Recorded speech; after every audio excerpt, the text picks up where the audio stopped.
Guts was born from the corpse of his lynched mother, whose body was hanged along with several others to a tree.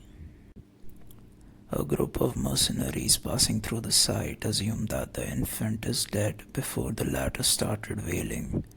An acquaintance of the group, Shisu, took up the child as her own and was allowed to keep him by the group's leader, Gambino. The birth of the child from the guts of a dead body gave him his name.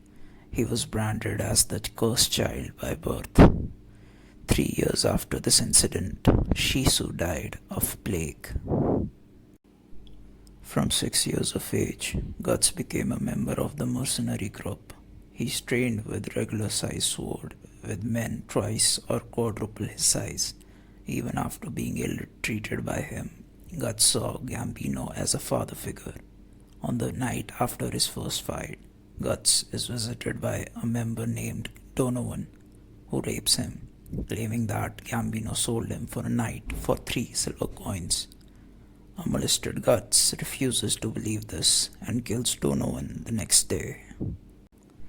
Gambino loses his leg in a battle and he soughts to take out his frustration on Guts, blaming him for his condition, Sishu's death, and admitting the fact that he sold him out to Donovan. Guts kills Gambino in self-defense, then he runs away from the camp before he can be captured by the group. In the following time period, Guts becomes a famed mercenary working with another group. On one of their campaigns, he comes up against the famed band of Falcons, another mercenary group. Guts manages to stake down several of them until he faces their leader, Griffith. Guts is offered a duel. If he wins, he goes free, but if Griffith wins, then Guts will join the Falcons. Guts is no match to Griffith's skills and hence becomes a member of the band. The fame of the group reaches new heights and they are hired by Midland Kingdom against their enemy, Tudors, in the 100 Years' War. In one of their campaigns, the Falcons come across an apostle named Nosferatu Zod, a monster.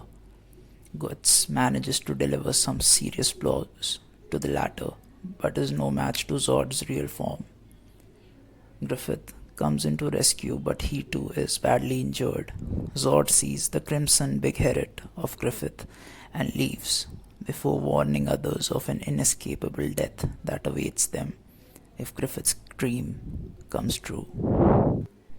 The war comes to an end with Midland's victory and the Falcons are received with celebrations.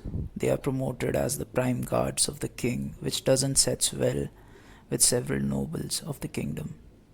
Griffith senses this feeling of unrest and uses Guts to eliminate all his political opponents while getting closer to Princess Charlotte. Guts has his first interaction with a female band member, Casca. In one of the following wars, Guts falls from the cliff along with Casca while attempting to save the latter from falling. While recovering in a cave, they sense Tudor troops in their surroundings who eventually ambush them. In the following battle, Guts covers up for Casca to let her escape and bring reinforcements. Meanwhile, he single-handedly manages to kill all of his opponents of more than 100 in number.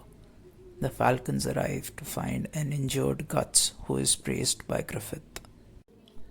After a string of successful campaigns, Guts decides to leave the band of Falcons to stand out of Griffith's shadow and to stop acting as his pawn.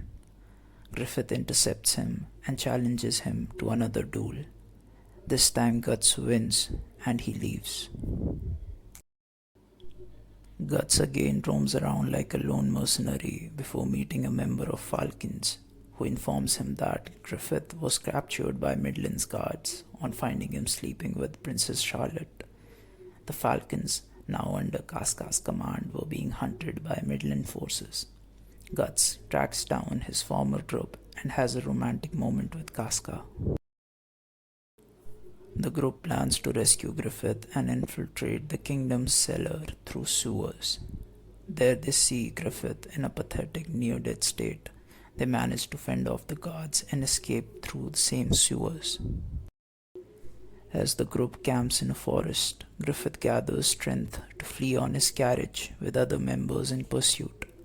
He falls into a lake, and as Guts reaches him, they are whisked to another dimension, a dimension of monsters in their nocturnal feast, the Eclipse. The four leaders of the monsters, the God Hand, offer Griffith to become the final member of the God Hand in order to achieve his dream of having a kingdom in exchange for sacrificing all his band members. Griffith, who already considers himself an invalid, agrees, and so starts the massacre of falcons. Guts manages to kill a lot of monsters, but eventually his hand is stuck between the jaws of a bigger monster. The only other surviving member of Falcons, Casca, is brought in front of him, stripped naked, as Griffith emerges in his new form, Femto. Femto proceeds to rape Casca in front of Guts as he tries to free himself. Guts eventually cuts off his hand and runs towards Femto, but is pinned down by other monsters who force him to watch Casca's violation as they gouge out one of his eyes. After Femto is done, the Skull Knight arrives, a mysterious warrior on a horse. He kills off several monsters to create a distraction and escapes with Casca and Guts' near dead bodies.